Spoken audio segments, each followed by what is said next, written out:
अस्सलामुअलैकुम guys, welcome back to the another video. तो भाई आज फिर हम बात करने वाले हैं पाकिस्तान और वेस्ट इंडीज़ की सीरीज़ के हवाले से।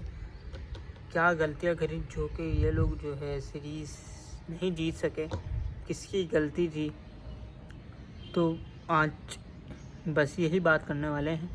और आज as a Babar Azam fan जो है वो मैं बात नहीं करने वाला हूँ, तो वीडियो में मज़ा आएगा तो ज़रूर देखिएगा। आइए सबसे पहले तो हम बात करते हैं पाकिस्तान की। पाकिस्तान ने टॉस जीत के बॉलिंग के फैसले किए, जो कि सही था, क्योंकि अभी तक जो बॉलिंग कर रहा था जीत रहा था, लेकिन पाकिस्तान ने वो थोड़ा हट के कर दिया। तो पाकिस्तान जो है बॉलिंग ली, उन्होंने बॉलिंग के बाद तकरीबन शुरू के ओवर तो वो इतने मतलब टुक टुक खेलते रहे, वेस्ट इंडीज़ वाले टुक टुक खेलते रहे। शायद होप ने सेंचुरी बना दी, हमारी टीम ने तो सेंचुरी भी नहीं बनाई, 92 पे ही बाहर हो गए। 92 पे बाहर कर दिया हम लोगों को। और तो बॉलिंग में आखिरी के कुछ ओवर में इन लोगों ने तकरीबन 10 ओवर में कितने खाए हैं आप अंदाज़ा नहीं लगा सकते। 10 ओवर में 98 या मेरे ख्याल में 101 प्लस, मतलब 100 से प्लस ही जो है इन लोगों ने रन्स खाए हैं, सबका मिलके मतलब तकरीबन खाए हैं। अबरान भी आखिरी में थोड़े पिट गए, हसन अली भी पिट गए। शुरू के 4 ओवर तो ऐसे, बल्कि 5 ओवर तो ऐसे करवाए कि उन लोगों ने हिलने भी नहीं दिए। आखिरी के जो 5 ओवर करवाया हसन अली ने, वो तो 48 रन खा गए। अबरार भी कुछ ऐसे ही खा गए, आई थिंक 130 ऐसी कुछ खा गए अभी। फिर उसके बाद अब क्या ही ब्लेम करेंगे, नसीम शाह ने भी जो है शुरू में अच्छी बॉलिंग कराई, आखिरी में फिर पिट गए। मतलब हमारे तकरीबन बॉलर जो हैं डेथ ओवर में बहुत पिटे, क्योंकि ये लोग पता नहीं, मुझे समझ नहीं आता यॉर्कर से ये लोग बहुत कम क्यों करवाते हैं, ना होने के बराबर से ये लोग यॉर्कर करवाते हैं, जिसकी वजह से ये लोग मैच हारते हैं। या तो लेंथ बॉल पे ज़्यादा फोकस रखते हैं लोग, शुरू से देखा हुआ मैंने, लेंथ बॉल है अपना तकरीबन गुड पे बॉलिंग करवाते हैं, पर यॉर्कर्स ना होने के बराबर ही होती है। क्यों ऐसा, ये सवाल है आप लोगों से भी, पाकिस्तान क्रिकेट टीम से भी। वहाँ तक अगर वीडियो चली गई तो वैसे तो मुश्किल ही है। खैर हम बात करते हैं क्रिकेट की। खैर तो भाई यॉर्कर्स नहीं करवाते, जिसकी वजह से ये लोग इतना रन्स खाए। और एक बॉलर शॉट होता है रिजवान की, यही चीज़ उन्होंने बताया इंटरव्यू में। देखें हम एज आ मतलब ज़्यादा बैटिंग करने चाहते हैं और बॉलिंग का हम थोड़ा सा कम, क्योंकि हमारे पास ऑलराउंडर वगैरह हैं। तो रिजवान का बेसिकली कहना ये था कि हम ज़्यादा बैट्समैन पर फोकस कर रहे हैं, तो बॉलिंग को जो है हम अभी साइड में ही रखते हैं। मतलब तकरीबन 5 बॉलर हैं काफ़ी हमारे लिए, जिनमें से कुछ 5 से ज़्यादा मतलब 7-8 हैं तकरीबन, क्योंकि 2-3 ऑलराउंडर्स हैं। और कल के स्क्वाड में जो है शाहीन बैठे थे, नसीम शाह खेले थे, जिसमें वो भी पिटे, क्योंकि पता है फिटनेस सही नहीं है नसीम शाह की, और खिलाना तो है। बाकी नेक्स्ट जो सीरीज़ है वो हमारा ऑस्ट्रेलिया से है, साउथ अफ्रीका से है, और एक और कोई टीम थी, वो भी अच्छी टीम थी, नाम मुझे अभी याद नहीं आ रहा। बट ये 2 सीरीज़ें तो कंफर्म है कि ये हैं अभी, उसके बाद ट्राई नेशन सीरीज़ के बाद। तो इसमें क्या करेंगे ये लोग, वेस्ट इंडीज़ से तो जीत नहीं सके, उन लोग से कैसे जीतेंगे भाई? देखो जीत सकते हैं, सीन ऐसा है कि अगर हम अपनी बैटिंग पे फोकस करें, तो हम नए लड़के लेकर आए तो। देखो T20 में आपने रिस्क लिया ना, आपने खिलाए, और वो उन लोगों ने जीतने का मतलब एक तरीके से कह सकते हैं जीते हैं, तो और अच्छे जीते, ये नहीं कि बुरा जीते हैं। अब बहुत सारे लोग ये कह रहे थे कि बाबर रिजवान होंगे तो T20 ये लोग 3-0 से भी जीत सकते थे, हो सकते जीत सकते थे 3-0 से भी। बट आप जिस फॉर्मेट के लिए आपको खिलाया गया है वहाँ तो परफॉर्म करो, जब वहीं परफॉर्म नहीं करोगे वहाँ से भी निकल जाओगे आप खेल ही नहीं सकते, फिर आप क्या करोगे? आपको ये लोग मतलब हो सकता है कि शायद मोहम्मद रिजवान कैप्टनसी से भी चले जाएं और टीम से भी जा सकते हैं ODI में। बाबर आजम का भी ऐसा ही है, हो सकता है कि वो ODI से चले जाएं, और ये थोड़ा सा मुश्किल होगा। और एशिया कप के हवाले से मैं थोड़ी बहुत इसमें बात कर लेता हूँ बीच में, उसके बाद फिर दोबारा मैच में आएंगे। तो एशिया कप में फ़खर जमान की, सॉरी एशिया कप नहीं, ट्राई नेशन सीरीज़ में as a backup Babar Azam खेल रहे हैं फ़खर जमान के 16वें नंबर पे तकरीबन, ऐसा न्यूज़ आ रही है। बाकी कितनी सच है कितनी झूठी वो मुझे कंफर्म नहीं है, लेकिन है कि बाबर आजम खेल रहे हैं। और क्या स्कॉट है इसके बारे में भी मुझे कुछ नहीं पता, बाकी बाबर आजम ज़रूर हैं। अब ज़रूरी है कि बाबर आजम को उधर परफॉर्मेंस करना पड़ेगा, ताकि जो है फिर वो जो एशिया कप है, वर्ल्ड कप है, वहाँ पर उनको कॉन्फिडेंस मिले। तो मतलब ट्राई नेशन सीरीज़ में अगर कॉन्फिडेंस मिलेगा तो फिर वो आगे जाएंगे ना यार, वहाँ परफॉर्मेंस करेंगे तो खेल पाएंगे फिर आगे के लिए, वरना तो मुश्किल ही हो जाएगा। शायद ही फिर हम बाबर आजम को खेलते हुए देख सकें। हाँ, वो बाबर आजम इतने बड़े ब्रांड हैं, तो वो तो मुझे लगता है कि वो एक आध सीरीज़ में भी कर जाएंगे ना, तो कॉन्फिडेंस आ जाएगा। कॉन्फिडेंस की कमी है, जिस दिन कॉन्फिडेंस आ गया ना, एक सेंचुरी की बात है, सिर्फ एक सेंचुरी की बात है, बाबर आजम देखना फिर से दोबारा फॉर्म पे आ जाएगा।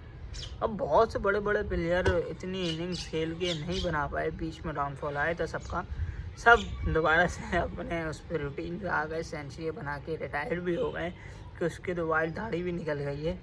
मैं बात कर रहा हूँ विराट कोहली की, किंग की, लेकिन उसने अपना काम करा है, खेल खेल के बल्कि सफ़ेद दाढ़ी निकल गई बेचारे की, लेकिन अभी भी वो कहना चाहिए मतलब इतना ब्रिलियंट बैट्समैन था। और क्या इंडिया में चला जिसकी वजह से रोहित शर्मा को भी बाहर निकाला गया और अपना उसको भी बाहर निकाला गया विराट कोहली को, तो वो तो मुझे ज़्यादा अंदर अंदर की बात है, इंडिया की पता नहीं होती, इंडिया की तो मैं देखता भी नहीं है न्यूज़ इतनी। बाकी हम दोबारा से मैच पे आते हैं, तो मैच का सीन है, फिर उसके बाद तकरीबन 280 प्लस ये लोग खा जाते हैं। 280 प्लस खाने के बाद करते क्या हैं ये लोग, बैटिंग करने आते हैं। हम समझते हैं भाई बाबर आजम की तो आज सेंचुरी है, रन बहुत होगा, मज़ा आएगा, लेकिन फिर वही दुख वही हर चीज़।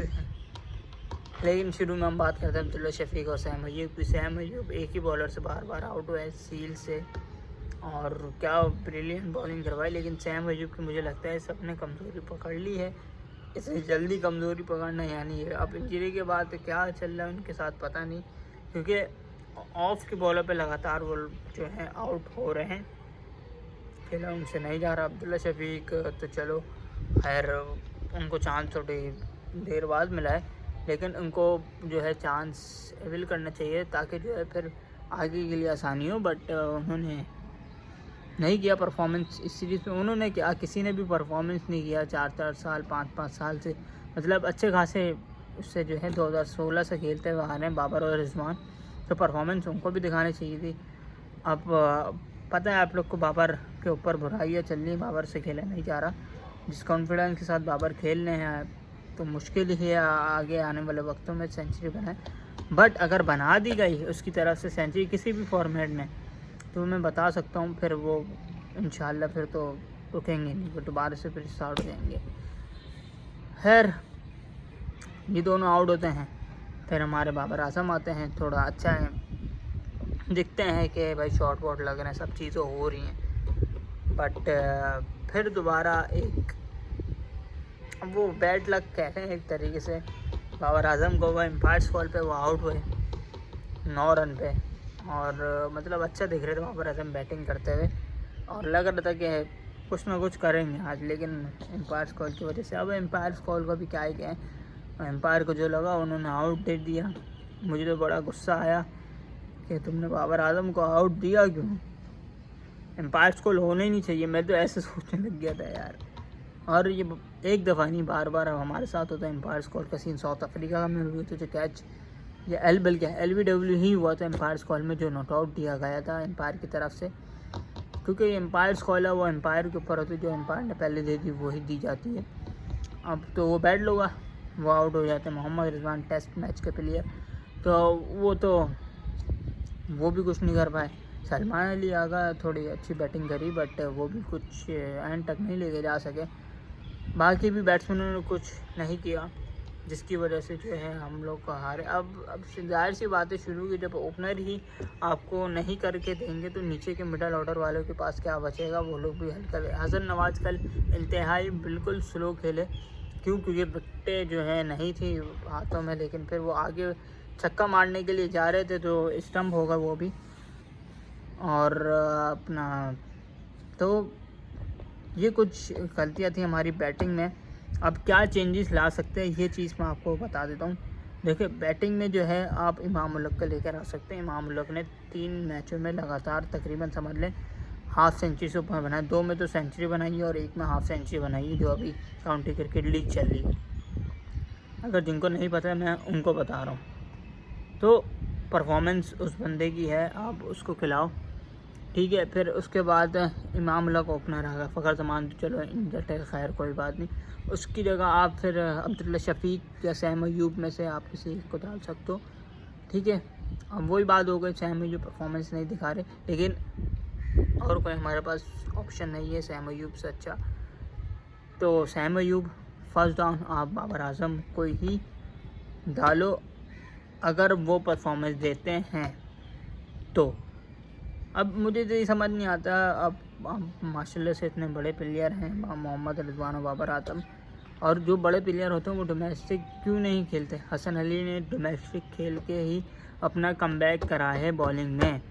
अब आप खुद ही देखें, जिस दिन वो डोमेस्टिक में गया, टीम से बाहर निकल गए, डोमेस्टिक में गए, डोमेस्टिक में उन्होंने परफॉर्मेंस दिखाई, डोमेस्टिक के बाद PSL में परफॉर्मेंस दिखाया, अभी एक और काउंटी क्रिकेट मतलब खेल के आए, वहाँ पर परफॉर्मेंस दिखाई, उसके बाद वेस्ट इंडीज़ में परफॉर्मेंस दिखाई।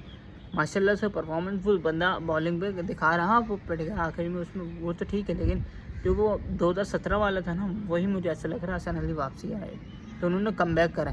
अब जो लोग डोमेस्टिक नहीं खेले ना, शायद मुझे नहीं लगता कि उनका कमबैक फिर से हो।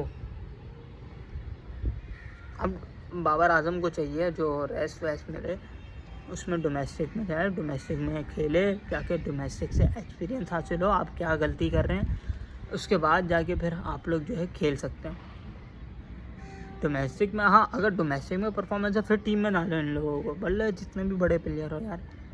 मतलब यार, मैं बाबर आजम की कोई बुराई नहीं कर रहा, बहुत बड़ा फ़ैन हूँ मैं बाबर आजम का, बट अब मैं एज अ पाकिस्तानी फ़ैन सोच रहा हूँ ना यार, एज अ पाकिस्तानी फ़ैन के लिए सोच रहा हूँ। लेकिन बाबर आजम की इसमें भी कोई गलती नहीं, सिलेक्शन की गलती है, क्योंकि देखो सिलेक्टर ही आप प्लेयर्स को, ऐसे प्लेयर्स को सिलेक्ट कर रहे हैं कि जो परफॉर्मेंस नहीं दिखा रहे, और भी प्लेयर्स हैं जो परफॉर्मेंस दिखा रहे बट उनको लिया नहीं जा रहा। तो ये थोड़ी बहुत गलतियां हैं, और हमारे जो कोच साहब हैं वो पता नहीं क्या कर रहे हैं, शायद मुझे लग रहा बदला ले रहे हैं वो। अब किस चीज़ का बदला ले रहे हैं वो तो मुझे नहीं पता, ठीक है।